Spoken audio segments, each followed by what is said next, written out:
We've plugged the monitors all in now. So moving along to the front of house setup, here we have the front of house effects racks, which I'll come back to, and here we have the front of house desk.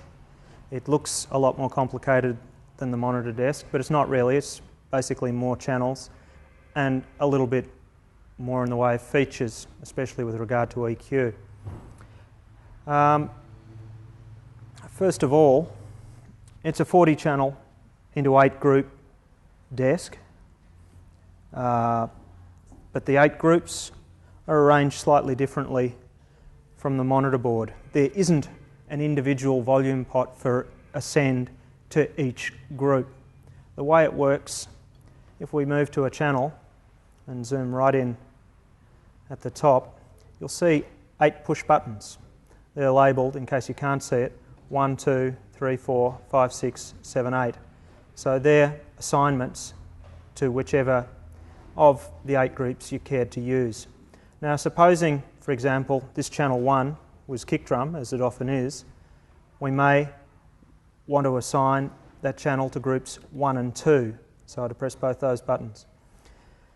Here is the pan control. So if having assigned it to groups 1 and 2, pan left, it'll only go to group 1. If I go to right, it'll only go to group 2. In the centre, it'll go to both. Moving over to the groups, these 2 faders here are the group 1 and 2 faders. All of the group faders can then be made to go to the left and right master fader, which is this one here. It's actually a stereo fader. One fader, but it moves left and right, up and down together. We've panned group 1 left, we've panned group 2 right. So by panning back here, left and right, I can make the kick drum pan in the front of house PA system. The next section down, like the monitor desk, is the EQ section. It's got about the same number of knobs, but they're quite a bit more versatile. For example, the high frequency control, this is the gain on the high frequency. You can have less or more of it, but underneath it, I can vary the frequency that the high frequency is acting at between, in this case, 1.6K and 16K. The next knob down is high mid. I can vary that between 800 Hz and 8K. So you'll notice overlap in the frequency ranges. This is quite useful if you're having a problem with a particular frequency. The next one down, the low mid, varies between 160 Hz and 1.6K. The last one, the low frequency, varies between 40 Hz and 400. As well, we can switch the EQ on or off, which is useful for making A-B comparisons when you're checking. And last of all, in the EQ stage, there is a high-pass filter, which is switchable on or off, and it's variable between 20 and 400 Hz. And what that effectively means is you can chop out any frequencies below 20 and 400 Hz. This is quite useful if, for example, you're outdoors and you've got a vocal mic that's getting a lot of wind blowing on it. You get a rumbling, but by filtering out up to maybe 150, 200 Hz, you can get rid of most of that rumble and still be able to hear the vocals fairly clearly. That's the EQ stage on each of these channels. Next, there are 6 auxiliary sends. You can see what looks like 4 stacks of knobs there. That's because this one, the first auxiliary send, is selectable between pre-fade and post-fade. In other words, if you have it post-fade and you turn it up, it won't send anything to that effect unit that you have connected to auxiliary send 1 until you bring the channel fader up. So turning the channel up and down also turns up and down the amount of effect you've got on that channel. If you select it to pre-fade, then even with the fader right down, you'll still get effect on that channel, and moving the fader up and down will make no difference at all to the amount of effect on the particular channel. So those first 2 are selectable pre or post fade. The next 4, 3 at the top, 4 at the bottom, 5 and 6 are not selectable pre or post fade on this desk unless you're prepared to pull the desk apart. There is a solderable jumper inside each channel and you can select pre or post fade with those. At the moment all of these are soldered to pre-fade. Then we have a switch that we didn't see on the monitor board. It's, as you can see, labelled plus 48 volts. What that is phantom power. Phantom power is power that can be used to power a microphone that would perhaps ordinarily need a battery, like a condenser microphone, or some studio microphones like Neumann's require phantom power. We've got 3 microphones in the PA that require phantom power. They're condenser mics for the drums. The next switch is the phase switch, which we've seen before on the monitor desk. It flips the phase between European and American standard, pin 2 hot or pin 3 hot. And then, just about last of all, we have the gain stage. In the monitor desk, this was the first one.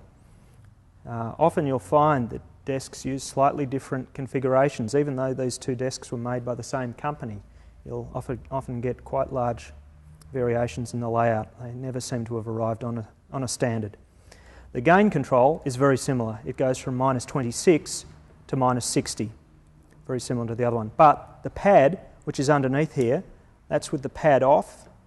That's with 20 dB, that's with 40 dB of pad. So you have another 20 dB of range, roughly, in the gain structure on this desk. You also have an on-off switch that lights up, which is vastly more interesting than one that doesn't.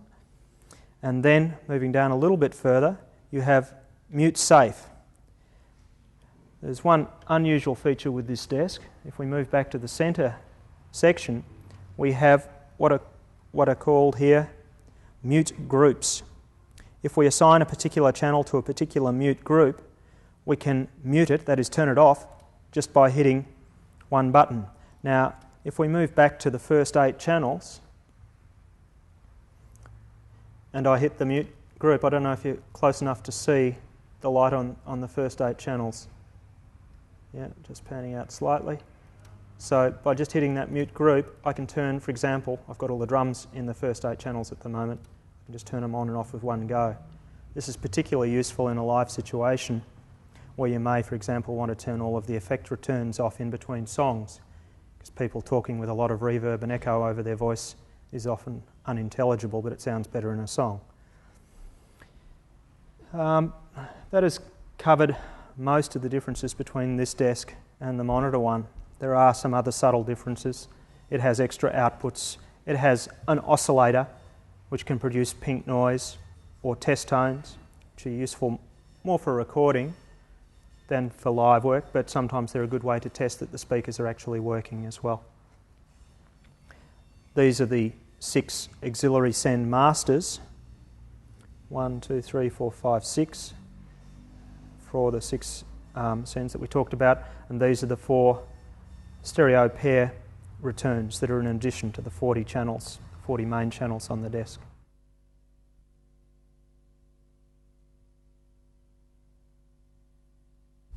Starting at the top, we've got 4 multi-effect units. These units can do anything from reverb, chorus, flanging, delays, even sampling to a limited extent. There are about 30 standard programs in these and about 50 standard programs in these. They're all editable and you can save them as programs that suit you. Then we have another 2 graphic equalisers, like the ones in the monitor desk. One is for left, one is for right. I've got a CD player and a tape deck, which should be fairly self-explanatory.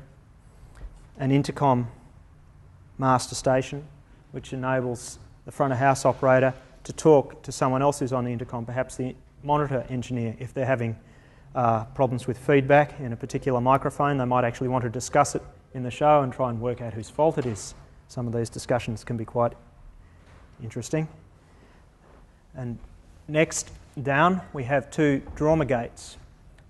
The Dormer gate is a stereo gate. I think you'll find that the gate has been explained in the book that you get accompanying this tape. The idea is that, for example, if you use it on the drum kit and you put one gate over the kick drum, then only the loudest signals would get through. That is, when the kick drum is actually being played. In between each beat of the kick drum, any spill from any other instruments or any other drums is cut out. And then you might put another one here over the snare, perhaps two of the toms. That's a pretty normal sort of a setup to put gates over those four channels. You can clean up the overall sound considerably. There is a danger in using them overzealously. You can take all of the character out of the drums by gating everything too hard, and you just end up with a very short tone that has no life. Next, we've got four stereo compressors. Compressors are extremely useful for instruments that vary wildly in terms of their output. I have to admit, I play bass, but a bass usually sounds better with a compressor over it. Often there are variations from note to note. Some notes are louder than others. You play some notes louder than others.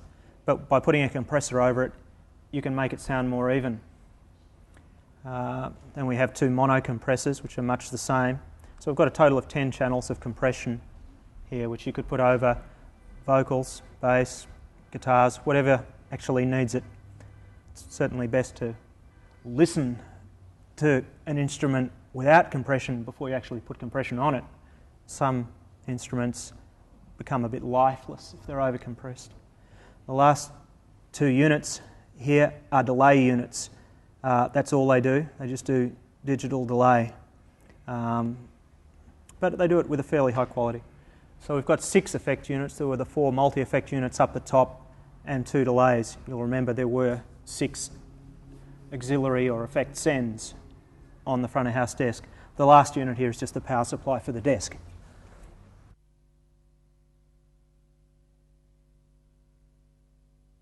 This is the connector side of the front of house desk. As you can see, there are quite a number of connections that can possibly be made. If we start with the channel 1 input and zoom right in on it, you'll see the XLR connector from the multi-core goes into the channel, and then above each channel input there is an insert out and an insert in. When we were talking about the gates and the compressors before, that's how they're connected to each of the channels at the insert point. If we move along from there, you'll see from channels 1 to 20, and then you'll start to see some other stuff. And then it'll start up again with more channels, 21 through to channel 40. The first 27 channels are the channels in the multi-core. The last 10 channels, in this instance, are the effect returns. You may remember the first effect was a Rev 5. It has left and right returns. Second was another Rev 5, left and right. Then there was an SPX 900, and a second SPX 900. Each of those has a left and right output. And then at the bottom of the racks there were 2 digital delay units. They're only mono, so 1 for each of those. The points that all of those effect units are sent to are the auxiliary outs. They are 1, 2, 3, 4, 5, 6. They correspond to the 6 auxiliary out knobs that we saw on each channel. Down underneath the auxiliary outs, we find the stereo out, left and right. There are also 4 pairs of return connectors. They're those 4 auxiliary return pairs that we talked about. Typically they're used for things like cassette decks, CD players. Sometimes if you're really pushed for channels, you can use them as effect returns as well. They're not variable in gain, so they can't be used for microphones or DIs normally. There are some other outputs. There are individual group outputs They're not normally used unless you're recording direct to an 8-track recorder or something like that. There are also 4 matrix outputs. Sometimes they're used to record to cassette. Sometimes they're used for delay stacks, which are extra PAs that are sometimes put in very large rooms, say halfway down the room, to fill in the sound at the back of a room that would otherwise be pretty muddy. It might sound fine up the front, but down the back often you lose clarity, particularly in a very reverberant room like a town hall, something like that. Probably the next thing to do is to mic up a drum kit, see how it actually looks and sounds.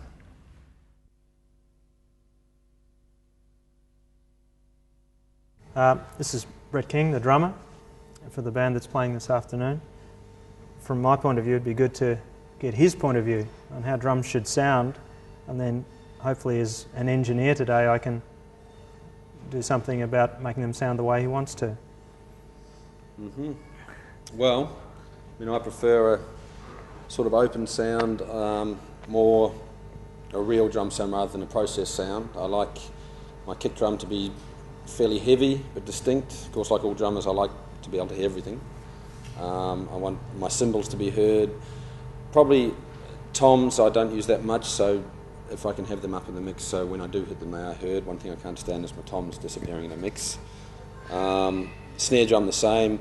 I've got nothing against a bit of ring. A bit of snare drum ring to me sounds good if it's done tastefully. More an open sound rather than the gated sort of thing. So a more modern sound? Yeah, I'd say contemporary sort of sound, heavy on the bottom end, light, cracky, open snare, if you like. That's what I prefer. Probably similar to a lot of the stuff floating around today. More in the vein of cross between the sampled hip-hop stuff and the Pearl Jammy Nirvana type vibe. From what Brett was saying, he wants a pretty modern sound, he wants a pretty live sound.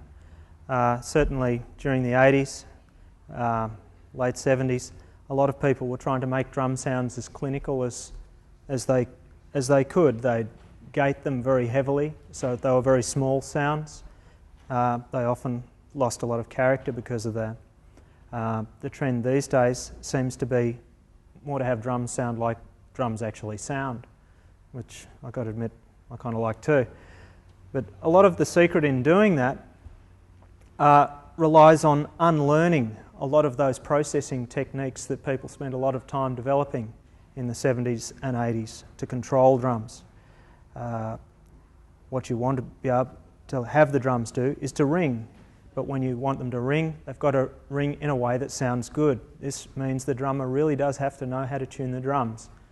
A lot of even very good players can't tune their drums, but those that can, they'll win time after time in live sound because they can, even playing a simple line, it can sound really good. A lot of the more live miking techniques involve not getting the mics too close to the drums. John Bonham in Led Zeppelin always used to try and convince his engineers, at least in the studio, that the mics had to be at least 6 inches away from the drums just to let the sound develop. I think I sort of know what he meant. In a live situation, that might be a little bit tricky because the spill into the mic from other instruments can be a bit hard to deal with. In a studio, it's probably a really good idea. But even so, what we can do, starting with the kick drum down here, we've got a Sennheiser 421. There are lots of options for miking kick drums. Bayer M88s, which have a very warm sound, very warm bottom end. D12s by AKG. I prefer this one, but mainly because of the sort of PA it is that I'm using. The PA that I'm using has a lot of natural bottom end, so the microphone I use doesn't need to have as much as a lot of people would normally want to use on kick drum. This microphone is very good for providing attack. You'll often find it on toms. Sometimes you'll find it on bass guitar as a mic, and sometimes even on snare, because it has very good attack and very good character in the high mid. but that means that on a PA that doesn't have a lot of bottom end, it'll sound a bit thin. What you can do to try and get attack in the drum without overemphasising one note from the drum too much is to mic off centre. If you put it in the centre, you'll tend to get the resonant frequency of the drum quite loudly, and it'll only be one note, and it can border on feedback. By moving the microphone off centre as far as you can, sometimes it'll sound better. Basically, it comes down to experimenting. Try different mic positions. See if it sounds better further in, closer to the skin that's actually being hit by the kick drum pedal. Maybe it sounds better further back. Before you go to the EQ on the desk, actually have a listen, see what the microphone's doing. We've got the same 421 microphones on the 3 toms. We've put them on drum claws, which are a very convenient way to mount the microphones, so we don't have to have a whole stand and a whole lot of metalwork holding the microphones up there. Again, you'll notice there's a bit of a gap between the mic and the drums. Not the 6-inch ones I would like, but probably enough to get the general character of the drum without just listening to one little corner of the drum if you get really close to the drum. Over here, the hi-hat, you'll notice that I've mic'd off to one side of the hi-hat. It's away from all the other drums. This is largely so that we can reduce the amount of spill from the other instruments, like the snare, like the toms. But we should still be able to get quite good clean top end out of the hi-hat. For some drummers, it's actually very important to get the hi-hats quite loud, because it's an integral part of what they're playing. It's not just kick snare for a lot of people, it's actually what they're doing with the hi-hat. The expression between open and closed hi-hat can be a large part of the feel in what the drummer's playing. With the snare, you'll have to come forward and zoom in a little close there. You'll notice it's a piccolo snare. It's very, very shallow snare. Normally these are very high-pitched sounding with quite a pronounced ring, very sharp attack, quite loud. They can be really good. It depends on the sort of music you're trying to play, what you're trying to achieve with it. You'll notice that there are 2 microphones on the snare, a 57, Shure 57 on the top and a Shure 57 on the bottom. The sound from the top mic will give you a lot of attack, at least in terms of the note of the snare, but it won't be anything like as bright as the sound from the bottom mic, which after all, the snare wires are on the bottom of the snare. So if you want a snare wiry attack sound, then you would push more the snare bottom mic. I tend to go more for the snare top mic myself, and little, if any, snare bottom mic. So far we've covered all of the close mics. Usually for live sound I like to put some overhead mics up as well. In fact, it's surprising how good a sound you can get just with the 2 overhead mics and the kick drum mic for the whole kit. There have been situations where I've been forced to do this, not with this PA, but with smaller ones with a lack of channels. And it's surprising how good a result you can get. The overhead mics we've got here are arranged in an XY pair. You'll find that a reference to that in the manual. This is a particularly good arrangement in terms of phasing, because what is happening is with the cymbals there are a lot of very high frequencies involved, and so the distance from the cymbal to the microphone, you want to be the same from the same effective distance from a cymbal to the left mic and the cymbal to the right mic. So having them in an XY pair like that means that that does occur. Remember that the actual elements in these microphones are right down about halfway along them. So the distance from either of the centres to this cymbal or that cymbal or the hi-hat or this ride cymbal, it's all about the same. If they were different distances, you would get phase cancellation at some frequencies. The length of a wavelength at, say, 4K is about that much. So a distance of that much at 4K, a difference of that much, can be enough to cancel the sound at that frequency completely. So you can get quite a lot of severe high-end distortion by having overheads that are on separate stands, for example. Sometimes in a live situation, well, it doesn't matter that much because you can get the same sort of differences just by moving around the room if you're listening to it. But still, it's something that you can do simply, and it saves on mic stands. But certainly, in a live mix, I would tend to push the overheads at least as hard, possibly harder than any of the other close mics, except perhaps for the kick drum, especially in terms of achieving the sort of sound that Brett said he was after before.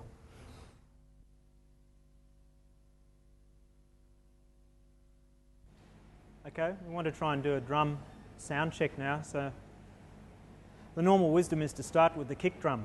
So Brett, start the kick drum. If I listen to the un-EQ'd sound of the kick drum, I can hear a bit of a ring. I don't know if you can hear it on the tape. By EQing it so that I'm cutting around 400, 500 hertz, I can get rid of most of it. And I don't have to actually gate the kick drum. So I can still set it natural, but the ring's not unbearable. Okay, and we can move on to the snare. Very live, very bright, and very loud. In this room, I hardly need to turn the snare on at all for it to be heard quite clearly.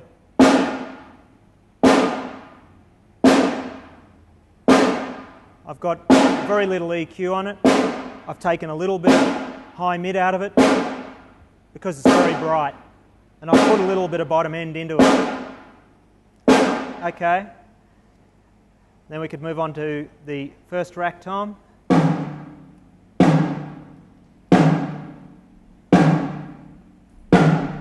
Brett's actually had to set up the toms for studio recording, so they're pretty well damped. They don't carry on for a long time by themselves. That means I can push a lot of bottom end into them and they still sound fine.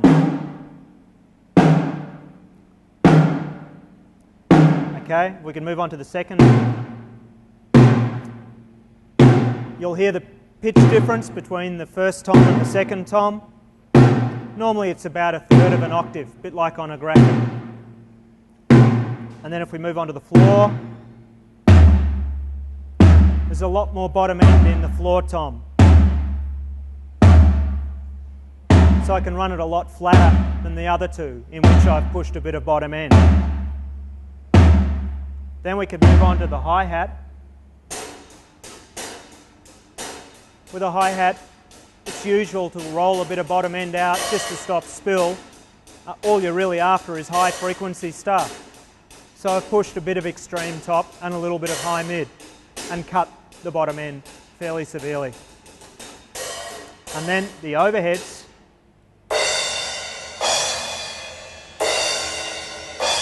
With the overheads, I haven't put any EQ on at all because I want a fairly natural sound out of them. I've run them flat.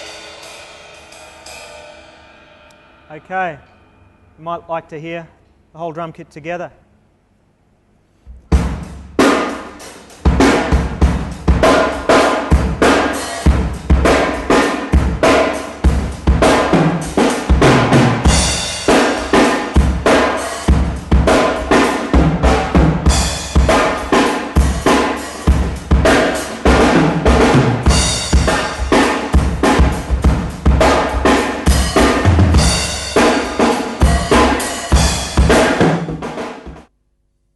With the bass, there are many ways of dealing with putting it through a PA. You can use a DI, you can use a mic, you can use both. At the moment, we're just going to try using a DI. The first thing you really need to do is to check the input gain from whatever DI you have. In order to do that, before you turn it up, you cue it. And then on this desk, the cue level comes up. If Brett plays the bass now, we should see a response on the meters. If he plays continuously,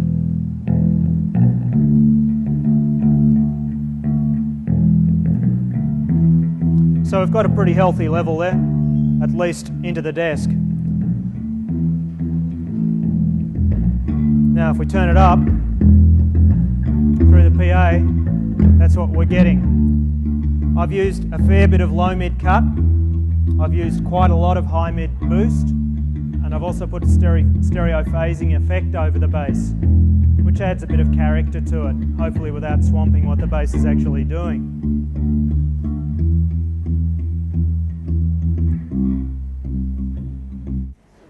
Next we need to do guitar. For guitar, almost universally it's mic'd rather than DI'd. For most guitarists, the amplifier is at least as much a part of their sound as their effects or the guitar or the way they play it. So it'd only be fair to mic it. To DI, well, you get a sound something like a banjo, but it's probably not very musical really. There are some acoustic guitars that are designed to be DI'd. Some acoustic instruments like violins, cellos, can be DI'd fairly successfully, but electric guitar, I think you've got to mic it. First thing, I've got to check the level, so maybe Sean can start playing. We can check it on the cue.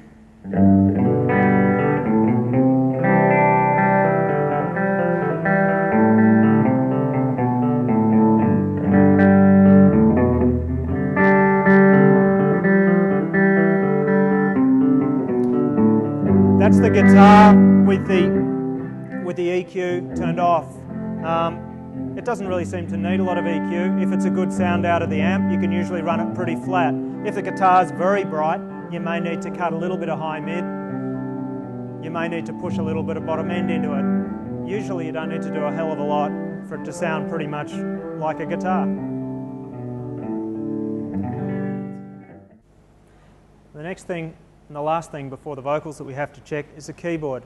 Any modern keyboard is better off DI'd because the sounds are designed to be DI'd. Usually the sounds are pretty consistent. Usually they sound fine with little or no EQ.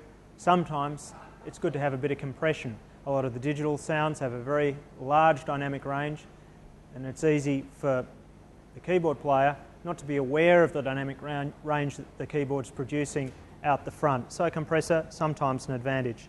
Anyway, same as anything else. First of all, you cue the input for the keyboard. You have the keyboard player playing it with the fader down. You check the cue level on the cue meters, as long as it's within reasonable bounds.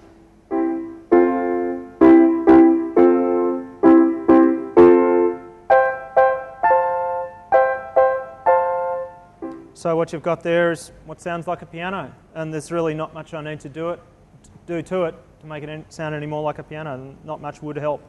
Perhaps some compression. That'd be about all. For vocals, most vocals, the input level, same as we were talking about for the monitor desk, about minus 20 dBm is going to be about right. Some people are stronger singers, some people are weaker singers. You will have to adjust probably within a range of about 10 dB either side of that to accommodate everybody. So we check the level as usual with the cue button with the fader turned down. Okay, Ewan? 1, 2. What you can hear is you can hear him through the monitors in the background. Down the road. Yeah. Down the road. We've got enough level probably for when he's singing the louder bits. It's just moving off the stop with that sort of singing, but if he really yells, it'll be plenty. Anyway, hearing it through the front. Longer run down the road, further on down the road. Usually we put a bit of reverb on a vocal. Longer on down the road, further on down the road. Depends on the song. If we've done a half-decent sound check, once the band's actually playing together, we won't have to change too much. We'll see how much I've got to change it. Anyway, here we go.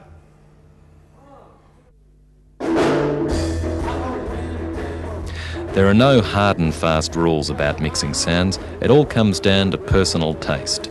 You should now have enough information to confidently experiment with different mixes yourself. Every situation is different, and you will need to use whatever equipment is available to create a mix which suits the style of band and the venue.